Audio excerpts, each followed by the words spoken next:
ഇറാനിൽ പ്രക്ഷോഭങ്ങൾ കൊടുമ്പിരിക്കൊണ്ടിരിക്കെ ഇറാൻ പരമോന്നത നേതാവ് ആയത്തുള്ള അലി ഖാംനയി കലാപകാരികളെ നിലക്ക് നിർത്തണം എന്നൊരു പരസ്യ പ്രസ്താവന നടത്തി.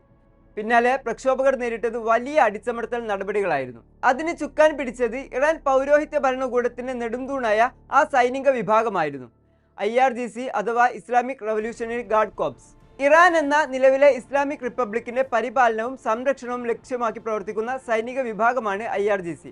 ഏകദേശം 2 ലക്ഷത്തോളം വരും അവരുടെ അംഗസംഖ്യ. 1979 ഇറാനിലെ ഇസ്ലാമിക വിപ്ലവത്തോടെയാണ് IRGCയുടെ രൂപീകരണം.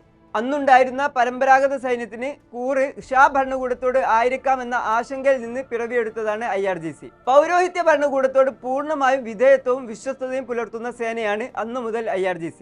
ഇസ്ലാമിന്റെ പടയാളികൾ എന്നായിരുന്നു അന്നത്തെ പരമോന്നത നേതാവ് ആയത്തുള്ള റൂഹുള്ള ഖാംനയി ഈ വിഭാഗത്തെ വിശേഷിപ്പിച്ചിരുന്നത്. തുടക്കത്തിൽ ഒരു ആഭ്യന്തര സേനയായിട്ടാണ് പ്രവർത്തിച്ചിരുന്നത് എങ്കിൽ 80കളിലെ ഇറാഖ് യുദ്ധത്തോടെ ഖാംനയി IRGCയെ ഒരു സമ്പൂർണ്ണ സൈനിക വിഭാഗമായി വിപുലീകരിക്കുകയായിരുന്നു. കര, നാവിക, വ്യോമസേനയെയും ഇറാന് പുറത്തുള്ള പ്രവർത്തനങ്ങളും IRGCയുടെ കൈകളിലേക്ക് വന്നു.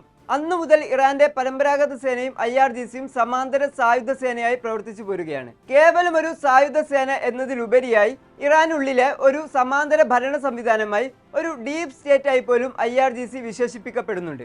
ഭരണഘടനാ പ്രകാരം ഇറാന്റെ പരമോന്നത നേതാവിൽ നിന്ന് മാത്രമാണ് അവർ ഉത്തരവുകൾ സ്വീകരിക്കുക. ഇറാന്റെ ബാലിസ്റ്റിക് മിസൈൽ പദ്ധതിയുടെ മേൽനോട്ടമടക്കം IRGCയാണ് വഹിക്കുന്നത്.